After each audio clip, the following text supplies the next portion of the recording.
Mighty and everlasting Father, we thank you for this evening. Thank you for the gift of life. Thank you for the gift of provision. And thank you for the moment that we get to be together in this session. Thank you for the opportunity to discuss this topic. And I pray that you meet each and every student at the area of need. I know international students go through their unique challenges, and we know, God, that you selected them to be here, and you know why they're here. And even in the far land, your word says that you will provide. And I'm praying that you continue meeting them in their different schools, different states, and even in the communities that they have. Father, I thank you for the mentors that we have. May you continue using them to speak your word and your guidance, even through them. Father, we pray that you teach us to continue being receptive, even for this meeting as we listen to our speakers. Father, may we open our ears, may we be receptive to the teachings that we get tonight. In Jesus' name we pray, trusting and believing. Amen. So I would like to welcome Dr. Jerono. Well, this is a student-led organization. We have a strong mentorship team behind us. And I would like Professor Jerono to introduce them to you. Welcome, Prof. Okay, great. Thank you so much, family. It's good to see you again. It's always a pleasure and to share information together, to learn together, and to just help ourselves to thrive in this country that is becoming difficult every day. So, like Terry said, we have a team, and I can see Dr. Machai. Please introduce yourself and just say hi. And any of the board members who are here. I think I saw Dr. Machai, I saw Dr. Ocheng. Please take the mic so we can save time. Good evening, everyone. Dr. Jesse Muchai. I'm based in Indianapolis. A mentor. I'm an engineer, so mentoring young engineers and upcoming professionals. Glad to be here tonight. Okay. Good evening. I'm Patrick Ochieng. I teach at the Oakwood University in Huntsville, Alabama. My area spans across chemistry, biochemistry, molecular biology. So I've also been a mentor for this group. Currently, I'm also a department chair. So as I looked at the topic, I said I have to attend this. The last one I was busy and I couldn't catch it. So I said this one I have to attend. Why? So recently our dean was promoted to associate provost. And as one of the chairs of the department in the School of Arts and Sciences, they asked all the chairs in the School of Arts and Sciences to apply for the dean's position. And I said, I don't think I'm ready yet. So I was just waiting to listen to this. Maybe after this, I can consider applying whenever they make a call. So I hope I'm gonna experience a wonderful session with very talented experts. So once again, I'm glad to be here. And if there's anybody who has anything that they think I could be of help, feel free to reach out. My email address is patrick.ochieng@gmail.com. Thank you. Thank you so much, Dr. Hattie. We'll talk on the side. I think you're more than ready. I see Eric, Dr. Keegan, and Dr. McColby. Please take the mic in that order. Dr. Keegan and Dr. McColby. Good evening, everybody. My name is Dr. Eric Keegan, and I'm an exercise physiologist. It's good to see Dr. Opiri and Dr. Otundo. Those are my mentors. They're in our field of study, and it's been great. I'm also a mentee, and that recently graduated, and I'm an assistant professor. So if you're in kinesiology or exercise physiology, always reach out. I'm still new. My pen's still wet. I can be able to help you out. Thank you so much. Our latest doctor in the house, Dr. McColby. Oh, yeah. Can you hear me? The newest doctor in town. Yeah, sir. I'm traveling to a conference in Atlanta. I'm on the road right now to meet with other musicians at the African Study Association conference. And thank you so much, Professor Jerono, for coming to my recital. And Your Singalagala was great. It just made even my committee not to ask many questions.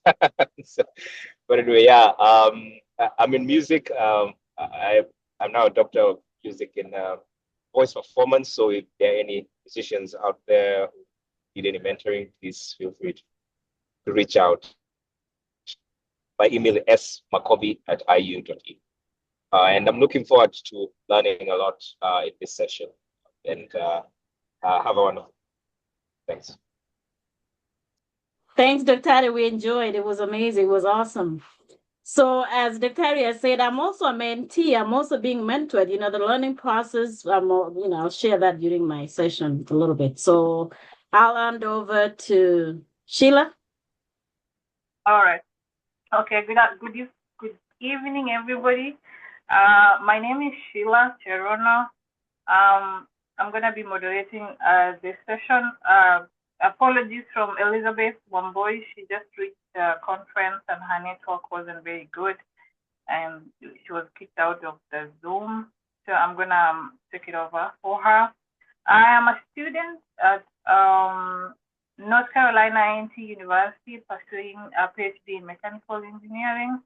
And I'm really looking forward for this session because I'm now starting to do applications and jobs, and I'll be reaching out to many people around here for guidance and references. So this topic is very, very important. Welcome everyone who was checked in today. We appreciate that you're here. We thank you.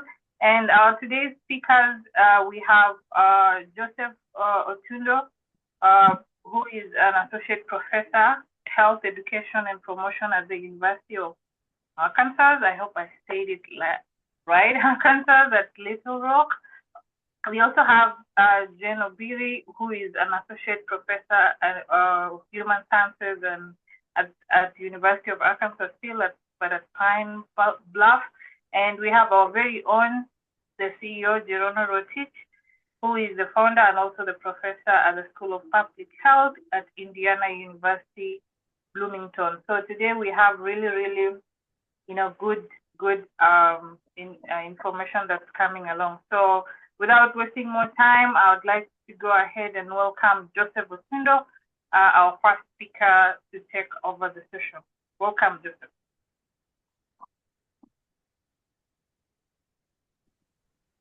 All right, thank you so much. So just for clarification, do I just proceed with whatever presentation I have, and how many minutes do I have so that I know how to go about it? Give me some guideline on how I should handle the whole thing. Just go ahead with the presentation you have. So because we are planning to finish it at exactly 9. So let's say 15 minutes per speaker. I'm thinking on the go. No, they can take more. Let him finish his presentation. We can add in on the Q&A, so that's okay. Let him do his presentation, and then let Jane, and then all of us mentors or anybody can chip in with the Q&A. So I'll fill in where they. Fantastic. Go ahead. All right. Thank you so much. I won't take a lot of time because I believe I also want to listen, and maybe because I believe like Q&A section is usually very important. So thank you for the intro. Maybe I'll just say one or two things about myself, and then I can proceed because first I really want to thank Professor Jerono and the entire team for giving me this for the invitation. I did not see it coming. There's like, okay, maybe there's something I can share with you. So I wouldn't say I'm a specialist in that field because all of us have had to navigate things in different ways. So I'll just share whatever information I have, and then all of us can chip in. So as you have correctly said, I'm at the University of Arkansas, Little Rock, and my background is kind of unique because I have a PhD in kinesiology from LSU, then my master's degree in health studies from Southeastern Louisiana, and then my bachelor's is in education. So that is, but if you understand the Kenyan system, education have to have the teaching subject. So PE and health was one of them besides history. And that's how I get in line with Professor Jerono. So, all right. So let me, okay, so you are talking about career and job application. I find it interesting, and I'll be sharing part of my experience as I move along the way, because I think just sharing my experience might also help one or two people here. I'm also assuming majority of the participants are international students, and therefore I'll try to narrow down to that specific area. Sometimes people ask me how I ended up in Arkansas. Oh, it is Arkansas, by the way. So sometimes people ask me how I ended up there. Uh, when you're in college, you might not necessarily know where you want to go to, but should be open. And that one might be the first thing I'm talking about, because I was quite open to whatever shows up. But I was also limited because by that time, as I was going ahead with the application process, I also had a family to take care of, and then I had kids in school. So that one can also be a limiting factor in terms of where you want to go. So that's why I ended up just focusing mainly on the southern side, where it would be easier for me to get in touch with the family which was in Louisiana. That's one. And then two, how did I also end up in Little Rock? I sent, I think, about 12 applications to different universities. That's when I was my final year. And some responded. I did a number of interviews. There's one I did in Wisconsin where I was assured, and I left knowing I got that job. I never got it. That is part of the experience. Now, this one of Little Rock, actually, it was the last one on my list where I was like, let me just throw in case it shows up, fine. If I don't get it, well and good, I have another thing to do. So what I thought might not work is what ended up working for me. So never underestimate when you're sending out those applications, you never know which ones. Like if you go for fishing, those of you understand fishing, you throw the net, you anticipate to get something. So whatever lands the net, you should be grateful for that. And I have no regret because it's one of the places I really enjoy working, and I'm really grateful. So as I move forward, let me mention some few things which I thought might be relevant to us. And as I said, it's more about I'm sharing my experience as well as what I have seen happen in the world we are today. So as an international student, it's very important for you to understand your value. And that's one thing that I've come to appreciate, because sometimes many international students, we tend to suffer from that feeling like imposter syndrome. It's like you don't feel you are competent enough. And if you find yourself in an environment whereby people, your cohort, they are talking in a way which looks like you don't know anything, we feel like we're not competent enough. But I have this idea, which I had a conversation with somebody some time back, and I would want to share with you the same thing. Just by mere fact that somebody talk, their way of talking, and I'm looking at the accent they use, just by mere fact that is different from yours, it doesn't take away whatever you have in your head. That's why, like the Chinese do not necessarily speak English, but they can invent. They have done so many things. They do chemistry. They are the same way we do chemistry in this country. I believe Professor Chiang might agree with me. I believe so. The Japanese, they do not necessarily speak English the way other people do.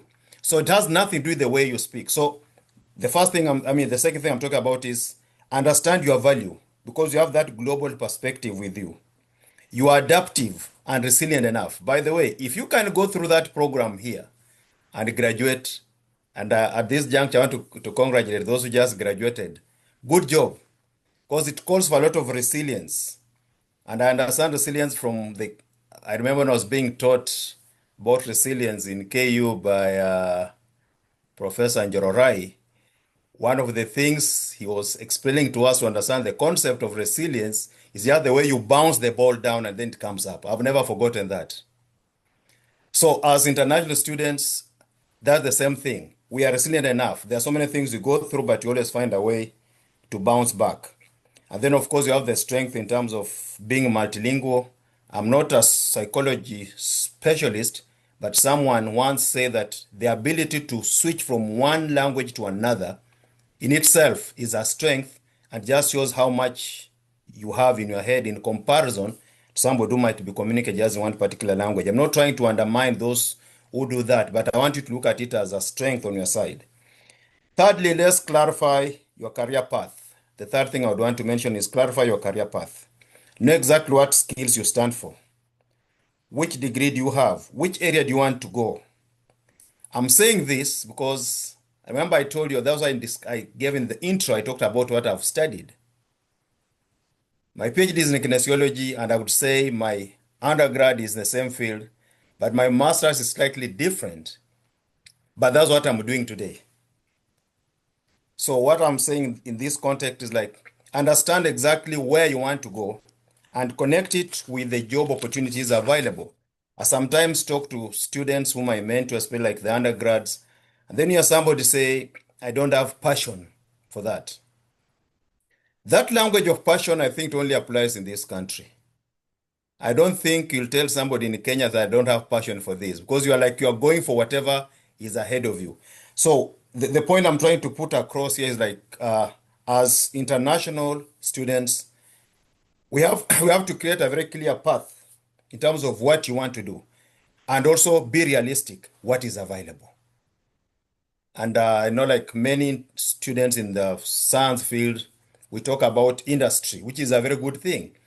I'm grateful we have a mentor here dealing with industry, so that the person who can really help you to know how to navigate toward that direction. And that one takes me to the fourth point, have the right mentor.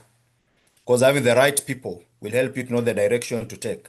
When I began working at ULR, they have a very good mentorship program for new faculty members. And it helped me a great deal to know what is expected of me, what I need to do, and what I should not do.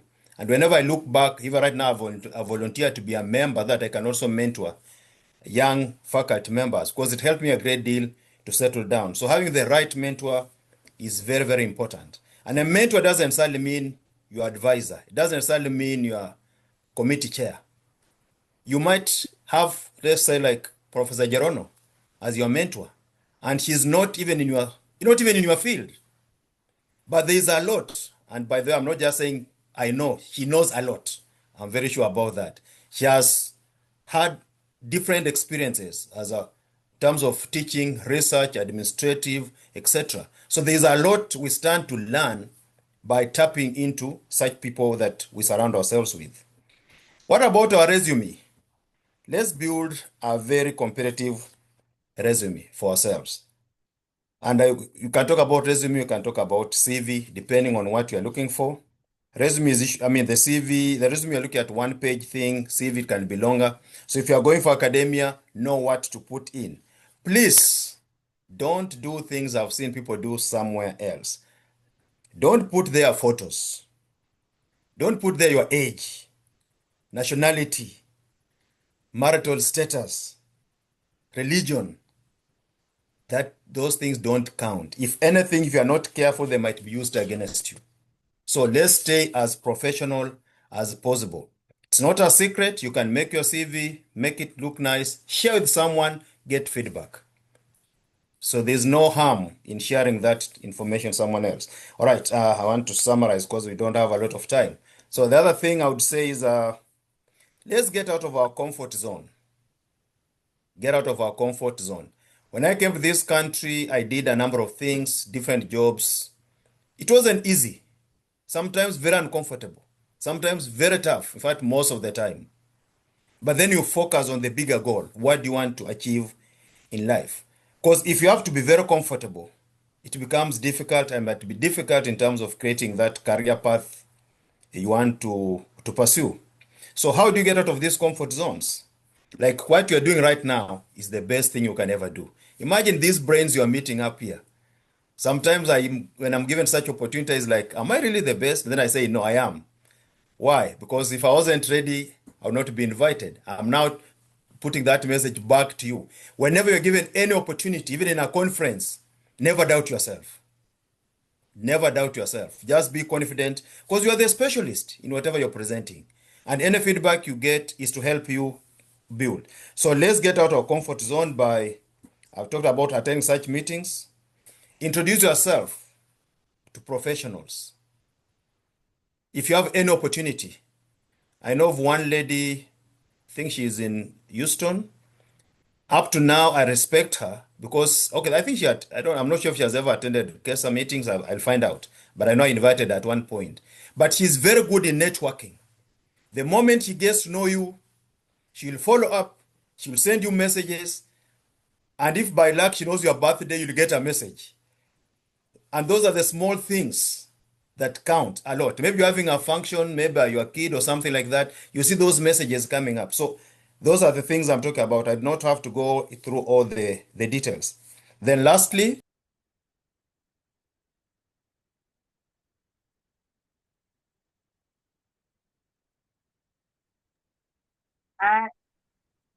Dr. Obiri, Dr. Otundo, I think we lost your audio. oh, okay. Is it back? Yeah, fantastic. Oh, I hope I did not lose 5 minutes ago. No. It was just like a second ago, not too long. All right, thank you. So I'll talk about the last part, which is interview preparation. And I said that's a very important part. And I'll summarize this part by saying this. We have that questionnaire by told, tell us about yourself. You know, those kinds of questions. Whenever you ask such a question, focus more on the professional part. It's not about telling us what you have, or telling the interviewer what you have done in the last 10 years. You have to be brief, focus more on the professional part, talk about the skills you are bringing on board, and then convince them that you are the right person for the job. Because the whole thing is, and those of my colleagues who are here who have served in the hiring committees, you know that the whole thing is like each person invited for the interview, they are qualified. But why should they hire you? So you come out and convince them that you are the best candidate. So I think that's what I want. I want to end right there. As I said, I was trying to go through very fast, but I want just to end there. And if there will be questions, I'm willing to respond to any kind of question. Thank you so much. Thank you so much, Dr. Otundo. I really appreciate that. We'll have a question and answer session at the end. I would like to now welcome Andayi-Opiri. Welcome, Dr. Jane. Thank you. Thank you so much for this opportunity. Thank you, Professor Jerono and the whole team of KESID. I'm honored to be here and just to share a little experience of my career negotiation here in the US. I know the reason you are here is because God wants you to be here. And so I just want to encourage you that do not be dismayed, but by what is happening, like amidst the chaos, that is where the blessing is. So when these chaos are here, that is where you look for that blessing. It is coming out of it. Don't look at the circumstances. Don't be like the man at the well. He kept focusing at when the man who had been there for 38 years, he kept focusing on the angel disturbing the water, and he kept missing his miracle. So just focus on your miracle, and I know God will make for you a way out of what is happening. So I had, initially I thought it would just be a panel, they ask questions and then we answer, but then we have to like kind of just say like in a summary what we have been through. So I don't know if I have the rights to share. 2437. Can I share my slides? Okay. Well, okay, wait, I'm giving you access right now. Give me a second. So I was responding to a question. Let me see, where are you? It's okay. I know Joseph has said like most of what I would have said, but it's kind of... No, we still need you to share your... Okay. I'm looking for you so I can make you and Sheila, if you can get to her before. Okay, good. Let's see, make her... Okay, you're a co-host now. Yes, you should be able to share your screen. Okay. Oh, is the share button. Okay, here we go. Share. Yes, so share.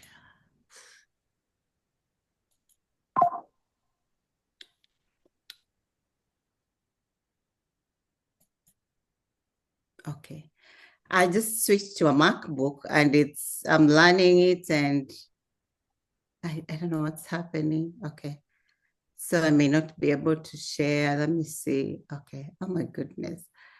Sorry for that. I just switched to a MacBook and I'm learning it. I love it, but I'm learning it ever since I've had a Dell. And now getting to the MacBook is a whole different story. So get your young teenagers in the house if they're there. If you have any children in the house, they're good at that. Get the Gen Z to fix it. All of one of them, that's okay. So what that means, I'll just like go through my slides. Unfortunately, you'll not be able to see them, but I'll share them with Dr. once I'll just be reading them. I think you can see me as I read. I will be reading on this other slide as you see me, but that's unfortunate. Can you see me? Yes. Yes. Okay. But you cannot see my slides. I'll share them when I'm done. So understanding, one thing that I want to encourage students is just for them to understand the US job market and understanding like the companies that hire international students. I know like where I teach, it is a historically Black college. Most of our students actually get into Microsoft, all these colleges. And my daughter did a research. She likes to do research. She's a junior. And she said, Mom, do you know why I found out that those companies like African students? Because they believe African students, they don't even believe, they know African students are hardworking, they have time management skills, they work. So just know that. Look out for those companies. They are there. They will hire you over the students that are here. So there are also those high demand. Of course, not all of us are in nursing, but we all know that like now nursing is a hot cake. There is no one who does nursing that will miss out. Another thing that will help you to navigate this job market is knowing the skills that are out there.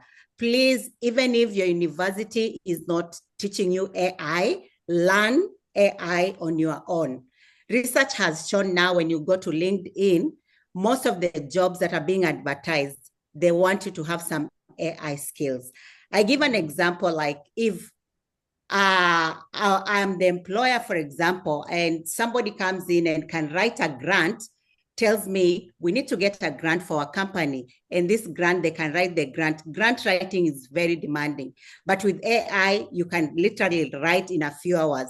And another one comes and tells me, I need a month to write a grant. Whom am I likely to hire? So I will hire the one who is telling me, I can write it in less than a day and we get this money. So I wanted to also learn, know about AI, teach yourself. There are so many, it has opened so many doors and so many opportunities, and it will give you a door ahead, a foot ahead of everybody else. Then, of course, I know the attorney has told you about the OPTs and all these law abiding things that you need to do. I'm not an expert in that, but just follow, find out from the university, from the international office, the things you need to do to get your OPT. I know the OPT for the STEM is longer. So within that time, make sure you look for all the opportunities that you need to take care of. Look for employers that sponsor, as I said earlier, sponsor international students, and always be confident. As Dr. Cheng said, I think Dr. Cheng, you can make it. Like we always feel we are not able, but when we are given the opportunity, we can make it. And research has shown that men are more likely to apply a job that they only qualify for 10%. But women, we want to qualify for 80%. So I want to encourage you, if you qualify, if you look at those bullet points, you qualify at least 50%. Put in your put in your application. The worst is no. The best is they give you an opportunity to do what?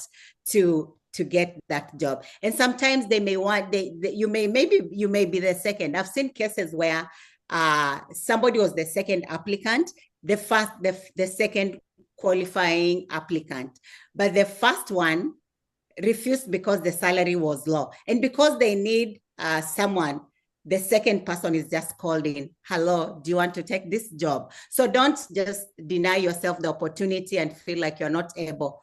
Try. The worst is no, the best is yes. So always remember that.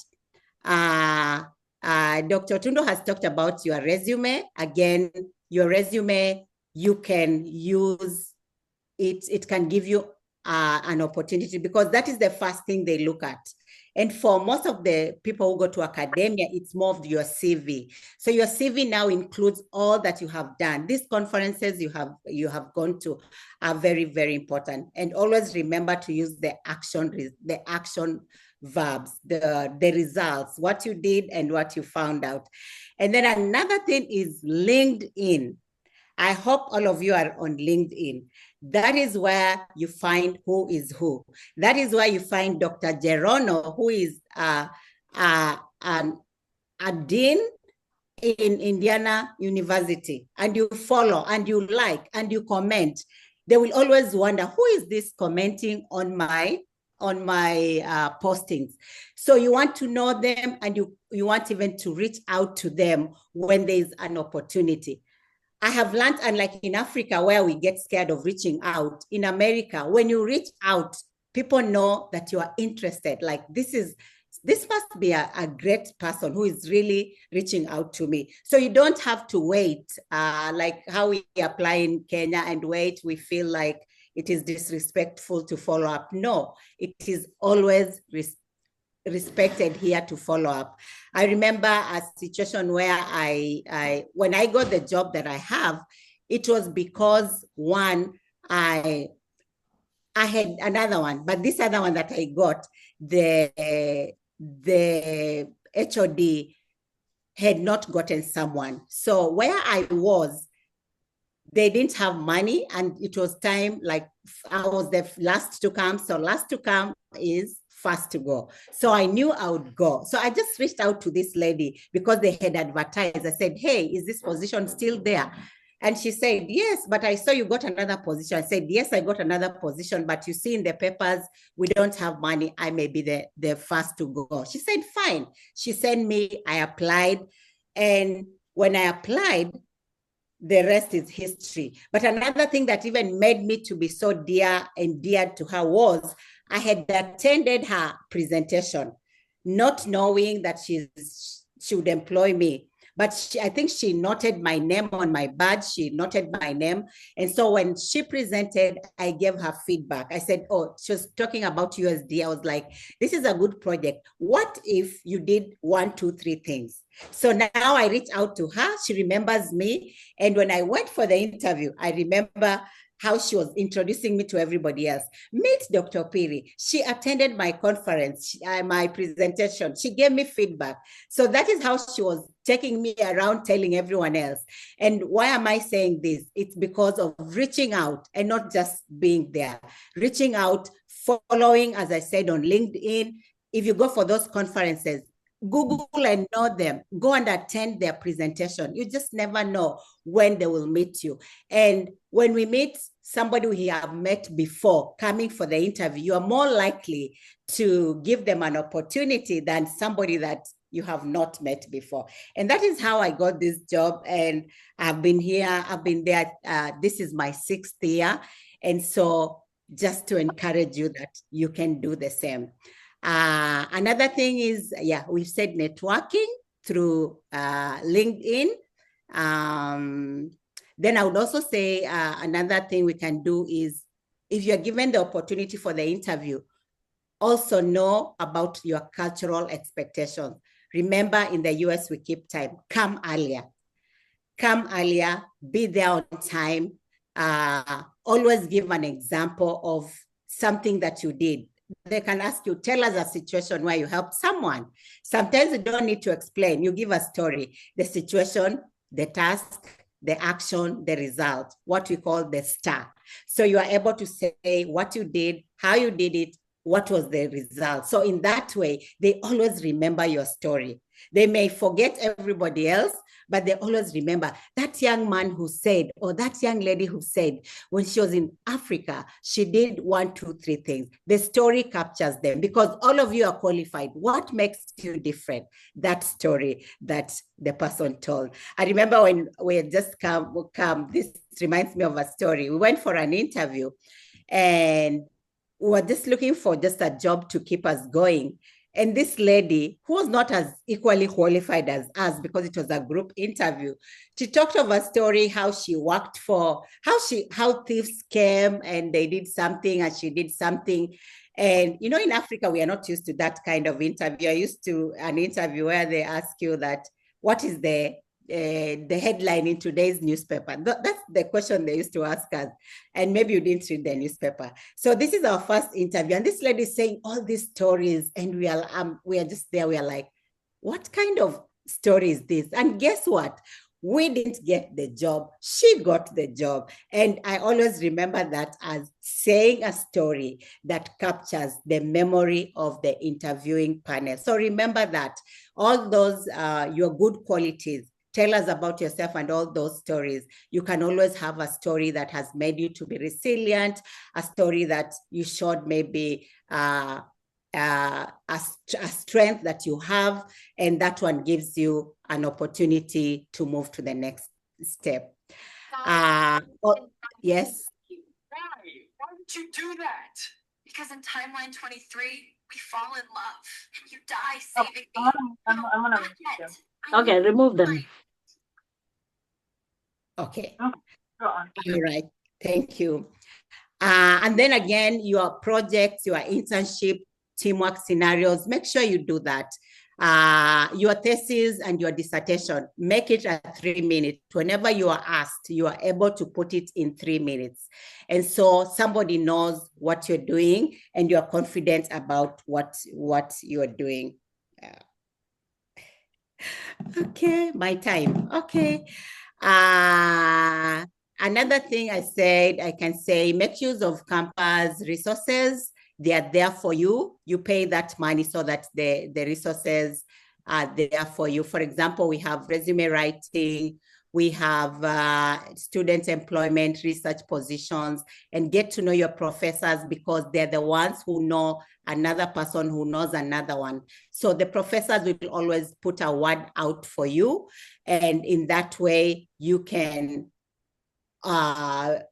represent them. They believe in you, and so they can always say a word for you. So as I want to end, I want to say your accent, as Alia said, is an asset. Don't feel so bad about it. It's an asset that shows you're multicultural.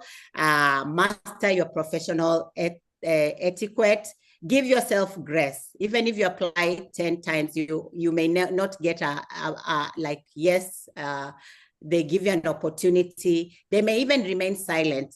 I remember I applied for almost 10 or so, but I was so lucky. Out of the 10, I was able to be interviewed for 4, and the 4 gave me an opportunity. And I was also it was up to me to choose which one I would like to do. So again, you will succeed. Don't worry about everything else. And I think because of time, I'll end there. Your success starts now. Prepare, be persistent, have a strategic plan, and you'll build a thriving career in the US. Thank you. Thank you so much, Dr. Opiri, for such insightful words. And Dr. Jerono, if you have something, I have questions that we had sent out for questionnaire some time back, but you can say something before I have to do. Let me just add real quick, and I'm going to make it very summary. So I'm going to start from where Jen started from. Is the first thing is never turn down an interview. Go to as many as you can, get invited, go. When you know your why, your what becomes clearer. So make sure you know your why, what you want to do, and make sure you articulate that in your application documents. In your strong statement, your purpose, recommendation letters, make sure when you ask for recommendation letters, don't wait until the last minute. Be very articulate. Tell somebody so-and-so, this is what I'm looking for. This is my why. This is what I'm applying for. prepare your documents way in advance. People get very busy, so do not wait to ask me for a recommendation letter at the last minute. Leverage technology. There's a lot of technology, webinars, attend workshops, get certifications on top of what you have. You have your degree, you have this, take advantage, look in your field and see what other certifications are there, because it's going to make you stand out. So the key thing is when you go for an interview, what is going to make you stand out? Like my colleague says, your story, your resume. So do things that will make you stand out. For example, leadership. Are you in leadership? Are you in any leadership opportunities? Are you participating in leadership? Are you participating in programs? Are you engaged in the community? So you want to stand out. Certifications, your resume, your recommendations. In fact, key things that we look for when we're hiring is we read those recommendation letters very, very, very, very dearly. AI is one of those things we cannot ignore. You have to be well informed and well equipped with AI. So I would take some trainings, I would get some information, gain some practical experiences along the way. Do not wait until it's the last minute. Seek any opportunities for internships, for part-time jobs on campus. Network. I cannot overemphasize that. I'm here because of networks. I'm here because of mentoring. Like again, my colleague says, professional networks, join student organizations like you're here. Join those organizations and be active. Don't just sit there and fill the space. Be active, step up to do something like the leaders who are doing that now. And we do that very well in KESID. We step back and we let the students run the show. LinkedIn groups, like my colleagues have said, professional associations. I cannot overemphasize that. We have Fidelis Dombera here, who is the VP for CASA. We have Jane, who is the secretary. So get engaged in those certifications.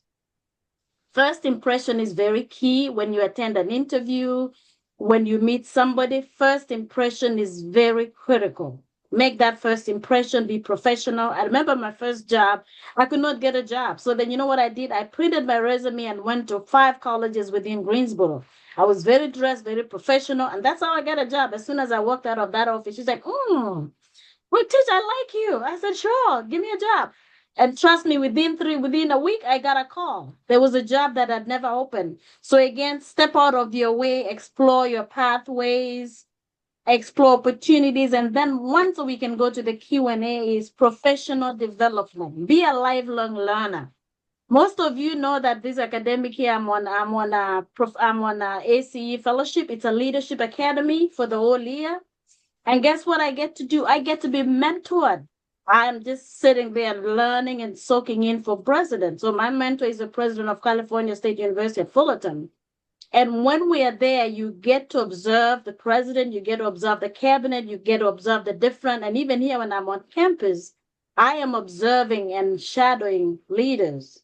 I'm going to New York next week. I'm going to be shadowing. I'm going to be having breakfast with the president of SUNY Brockport. I'm going to be meeting with the president of University of Rochester. Very soon, I'm going to go to University of Michigan State University. So the thing is, I'm investing in that mentorship. I want to learn. I'm a lifelong learner. I know what I'm doing at this point, but like Dr. says, if I want to go higher than this, then I need to learn from what is ahead of me. So once you know your why, where you want to be, then focus on that and look at the gaps and see what skill you need. Something that I learned the other day was, I was asking the presidents, how do you know that you're ready to be a college president? Because that is what this fellowship is supposed to be. So some people say, you know what you do? Look at a job description, Dr. Cheng. Look at a job description for a dean. Look at a job description for a president. Look at those competencies that they're looking for and use that to fill in your gaps. It's like, okay, check. What you don't have, go back and fill it. What I'm focusing these years, I'm focusing on fundraising and development and networking and doing that. So use those opportunities to grow. Never stop learning, never stop growing. Get out there, have mentors and have sponsors. I ended up at California State Fullerton University, which is California is the largest system in education, largest system in the US. And Fullerton is the largest out of the 22 in the Cal State system. And the president, how I was connected with that was through a mentor of mine who was my dean at North Carolina A&T. that I kept that relationship. And when it came to that time, he reached out to me on LinkedIn and said, "Hey, Jerono, congratulations. I see you got into this. Reach out to me if you need help." And I said, "Sure, I did." Follow up, follow through. I followed through with his offer. And that's how he connected me with some of the top leaders in the academy. So I'll be quiet there for questions. But key thing again, know what you want to do, follow through, ask questions. We are here to help. We are here to assist. And we do it for free, no fee. Okay. All right. Thank you so much, everyone. Thank you, Dr. Jerono. So I'm gonna read the questions that we got earlier from the form that we had sent out. And the first question, and feel free between our guests and our mentors, feel free to chip in and answer. And the first question is the idea of struggling to pick a research specialization area. What are some of the questions that can guide one in making specialization decision very early in their PhD program in an R1 institution? Any of you can go chip in the answers. Can you repeat that question? And anybody, all the mentors, Gambere, Muchai, anybody can step in, Dr. Rio Cheng. Yeah, the first asking about the struggling to pick a research specialization area. So what are some of the questions that can guide one in making a specialization decision very early in their PhD? Okay, I'm going to give a shot at this. You know, what you do in your PhD is like a marriage. It's really a long life relationship. What is it that you want to do? Like I said, what is your why? What is it that you like? What is your why? Why are you even why are you in school? Why are you doing your PhD? Because you want to learn about this. So once you know your why, then, you know, this is really what interests you, because you're going to spend all your life researching on that. Once you figured out that this is what I'm really interested in, then look at the faculty members, look at what is offered within your institution. Look at what is offered within your institution. Look at the key, that's where you go to LinkedIn and look at who are some of the key mentors, who are some of the key icons in that field, and then reach out to them. So the key thing is you have to really enjoy what you're doing. You know, I was talking to a PhD student the other day. He's somewhere, and he says, "I don't really like what I'm doing." So I said, "Why did you get in this on the first place?" So make sure you know what you want to do. And then that's when you talk to people, talk to somebody, talk to any of us, talk to your professors on campus. Yeah, and just to add on that, I think it also depends on which area of which area you are in. So, for example, people who are in STEM, you really never come to do your own research.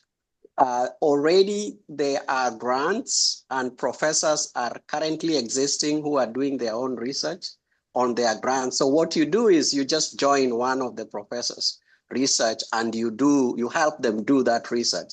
So you have to, at least like Professor Jerono has said, understand your why. What are the things that inspire you? Which techniques do you want to gain throughout your PhD journey? And then try to align with someone who closely aligns with your interest. Okay, you will probably not get a perfect match, but assess and look at a list, shortlist a few individuals, people who work in that area, go interview them, talk with them, express your interest. Some of them will say, no, I'm not taking a student. Some of them will say yes. So it's a very delicate balance. So sometimes you end up with the best of the choices that you can get. It may not be your ideal, but just look for what is best for you under those circumstances. If you are in the social sciences where they need you to come up with your own topic, then again, just what excites you, what interests you. So you have to think along those lines. And now I like the idea of AI. Now there's more than anything, AI can even help you build thoughts, questions that you want to ask. and things like that. That would be my addition to that. Thank you. Thank you so much. The key point here is you really have to like what you're doing in your PhD. That's what I've learned through my PhD. When you like it, it's easier. So I'll go to the next question. The question is, how did you navigate through your journey to obtain the scholarship? And are there existing open scholarships for admissions currently? And if yes, where do we get them from? All right. I think that part I can share using my experience a little, because I was in different institutions for one institution for masters, as I said, another one for PhD. Now, master's level, when I applied to the institution, I did what Professor Jerono just said. I went over there, straight to the offices, to the department. I told them I'm interested in this program. And by the way, that is after I'd been admitted in LSU, but they told me they don't have graduate assistantship or research assistantship. So I went to Southeastern Louisiana University. So I went to the head of department, talked to the head of department. I said, I want to engage to do this program, but do you have graduate assistantship? And he told me, okay, we do not have it in the department, but I can direct you to a place where you can go and talk to someone. So from there, I walked straight to the Student Recreational Center, where I was direct to go and talk to the people in charge, because they were giving graduate assistantships to students who are in kinesiology or health-related field. So I went there, I presented myself, I explained my case, and behold, the assistant director whom I talked to was from Ghana. So he was very much willing to give me an opportunity. But there was a but, because there were two Kenyans who had been there before, and they messed up our name. So I was told I have to prove that I'm not like those ones who have been there before. So that's just a warning for all of us, by the way. Now, when it comes to my PhD, I did apply, and I did the same thing by going to the department and telling the departmental chair, my admission has been accepted, but I've applied for graduate assistantship, and I'm here to find out if I can get it. And to that point that she told me, oh, there's a way you can get it. She showed me the way to go about it. I applied, I got it. Then because I was more aggressive in my second year, I saw another one on the website, which was now better, more money, less work. So I went for it. And it's for minority. And that time I was considered a minority.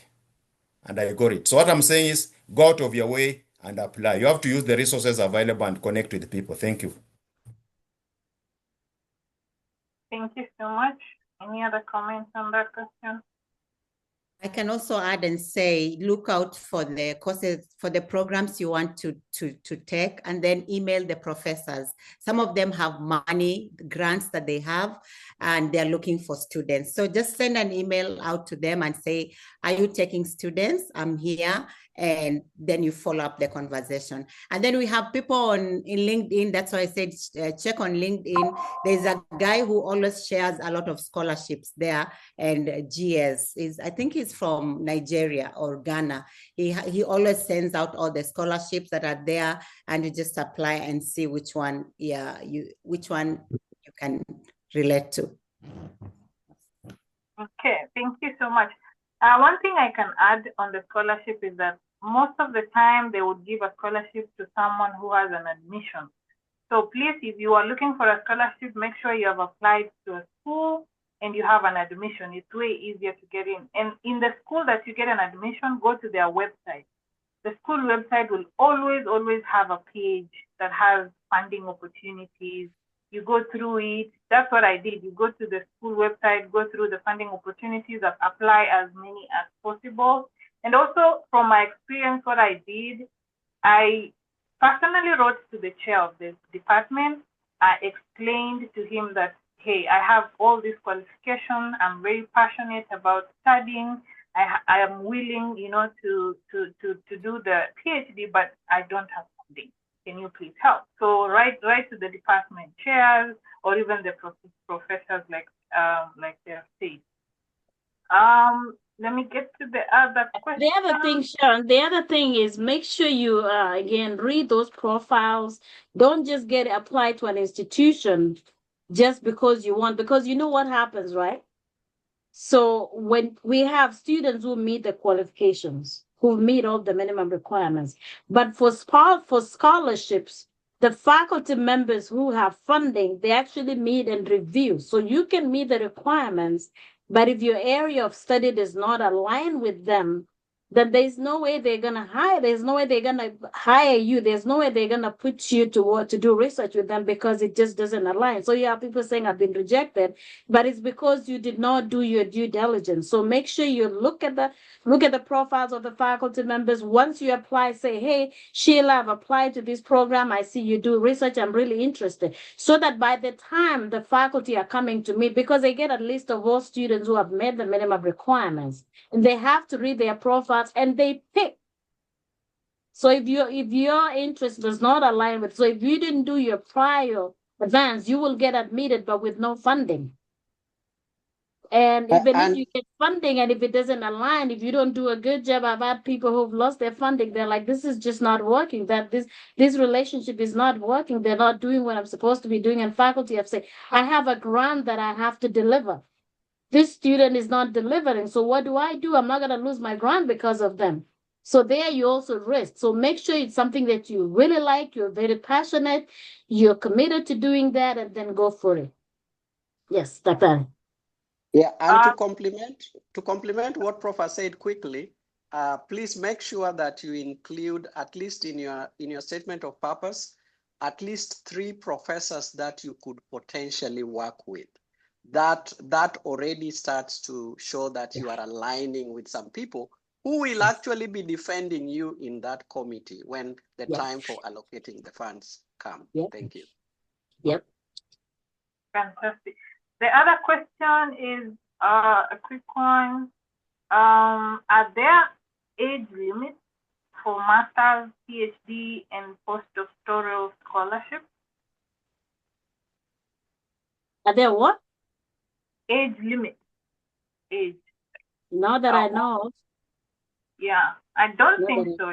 I don't think there's age limits unless the postdoc specifically said, but most of the time I don't think. I mean, I've seen people who are old enough studying for their PhD. There may be age limits for some specific scholarships, like those like okay. So whether it's Ford Foundation, I've seen these very specific scholarships that are not U.S. scholarships that come with certain age limits. So unless he or she is talking about that. But by and large, teaching assistantships do not have, or research assistantships do not have age limits. Yeah, okay. I saw a question there by Charles Otundo, who said that if you're an international student, most of the things need networks. So what do you do if you don't have networks or if you don't have people who can refer you? Number one is, I think it said international students currently in the job market, but have no referrals. Number one, and it's just not to you alone. Number one is build those relationships before you need them. Do not wait until you need those relationships. Do not wait until the last minute. Attend departmental seminars, join associations, be present. Meet professors during their office hours, volunteer at events, join, LinkedIn groups. They have a lot of LinkedIn groups in your different areas. And then get to know people, email them and say, hey, Prof, I like what you're doing. Can I swing by your office for a few minutes? So start those relationships. Leverage the LinkedIn visibility. How are you visible in LinkedIn? What is your visibility in LinkedIn? Like you said, that one, the Dr. Opiri and Dr. Otundo and all of us have said. Again, go in there and keep an open to work active. There are a lot of jobs that are being got over there. Professional organizations. This is gold for international students. Be there. Like, I'm glad that our colleagues are in Atlanta right now. Be at those conferences. Be present. Career aggressively, resume, mock interviews, career fairs, attend those career fairs that are on campus. There's really no reason why you should graduate and you should not have any referrals from your faculty. We as professors, we feel good when our students get jobs. So that's why we are there as sponsors. That's why we are there as mentors to say, hey, you know what?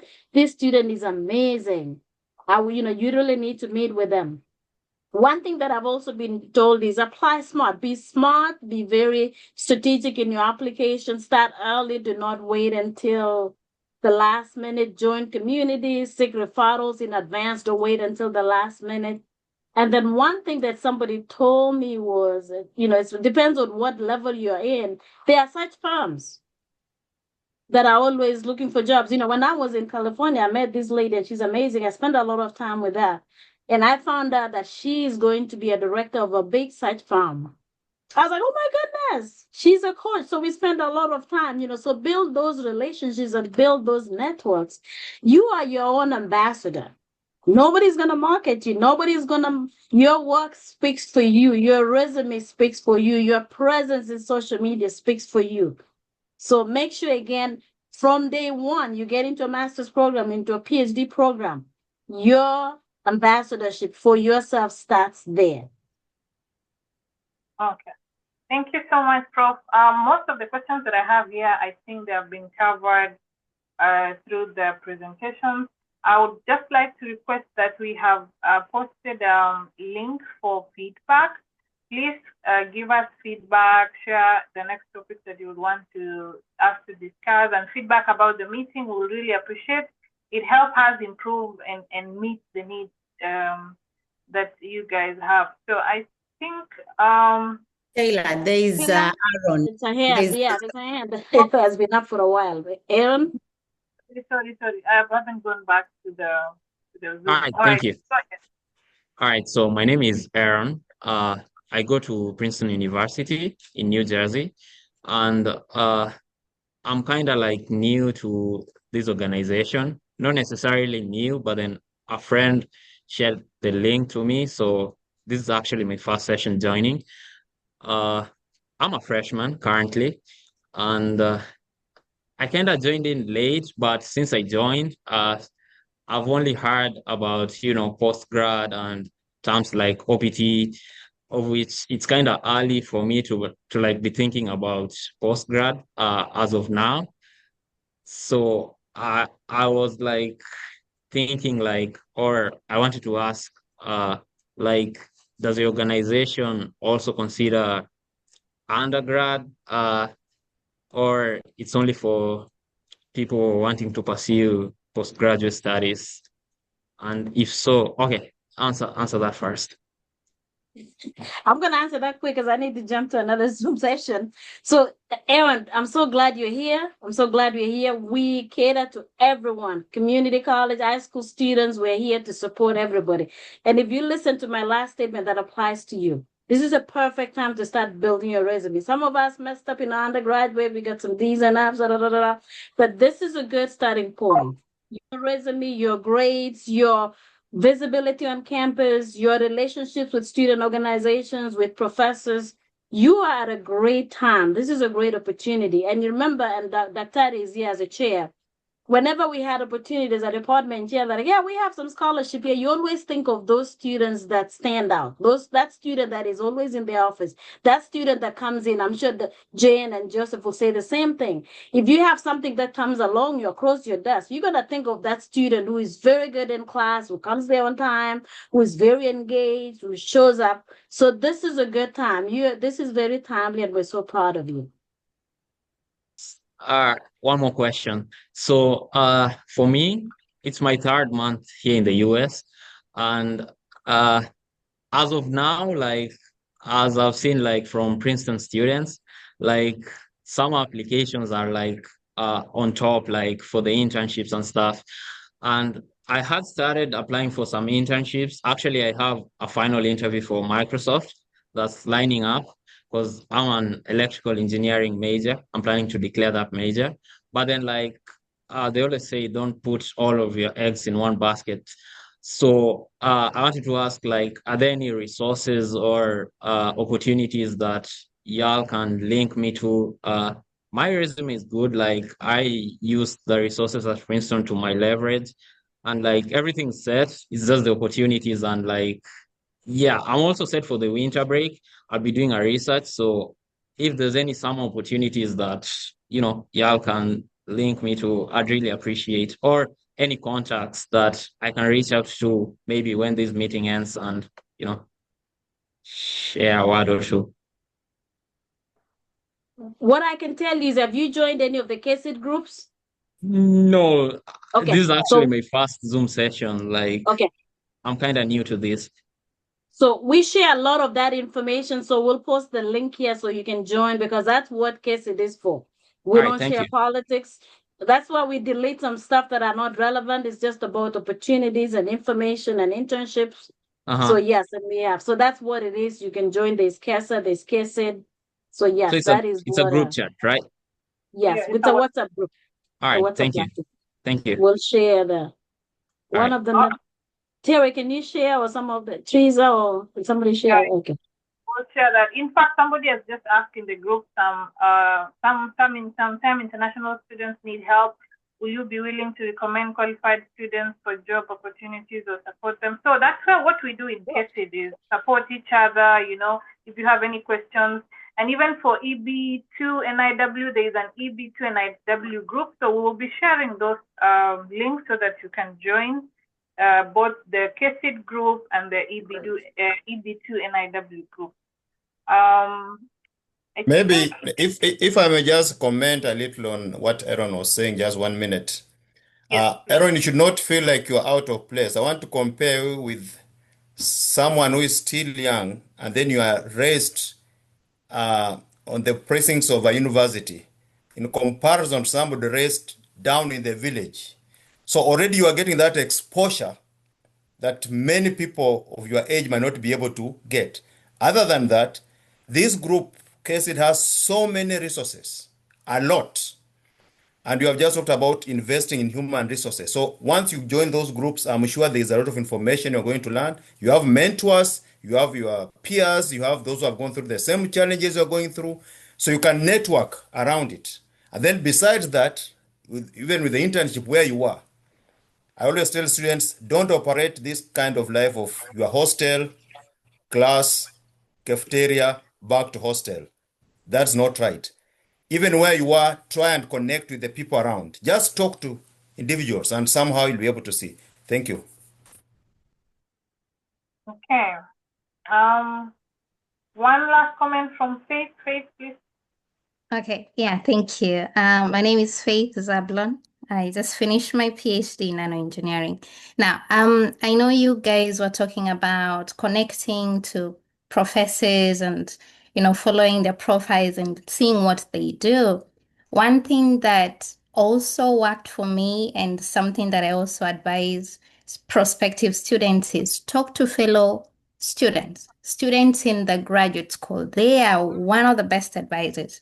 One advice that I received as a graduate student before I got here was your PI, your professor, your advisor is your marriage partner. So it is a 4-year marriage partner, but it goes beyond the 4 years because this is the one person you're going to request for recommendations. How do you get to know your marriage partner? So you look at their profile, their research profile. But another way of getting to know them is through the students who are working with them, because their profiles may look good, but it doesn't necessarily mean that they are people you're going to work with long term. Their attitudes may be different. They might be micromanagers and you may not be enjoying that, or they may have just certain personalities that may not align with you. So talking to graduate students is one of the most important things because they know who they are working with beyond the research. Sometimes the research may not be directly aligned to what you're doing. But do you want a good working relationship for 4 years and beyond? So graduate students are very good people to talk to as well. Even the undergrads. So anybody, Yes. build those, students in your class when you're doing projects, build those relationships, and they will take you a long way. All right, I Exactly. think we need to finish so we can really. We're gonna jump into the meeting, but quickly, we've shared the WhatsApp links. Please join the WhatsApp group. That's where we ask questions and we help each other and navigate this lifestyle. So in the interest of time, I want to say thank you so much to our speakers today. We really, really appreciate the contributions that you've given us today. And then I'll take it back to Jerono if you have very last comments, and then we can, Teresa can close it up. I think we're good because we need to, some of us lost a dear friend in North Carolina and there's a clear meeting going on. So it started at 9, so we're already late. So we'll jump off, and Teresa, you can finish us off with a word of prayer. But thank you, everybody. Thank you. We'll share the recording on the KESID groups. Thank you so much to our speakers, Jane and Joseph. We appreciate you. Thank you to our moderator and for all of you. We do this once a month, so stay tuned and have a wonderful Thanksgiving. Thank you. Teresa? All right, thank you very much, Sheila, and our moderators, as well as Professor Jerono and all the mentors who have stepped in. So let us close this with a word of prayer.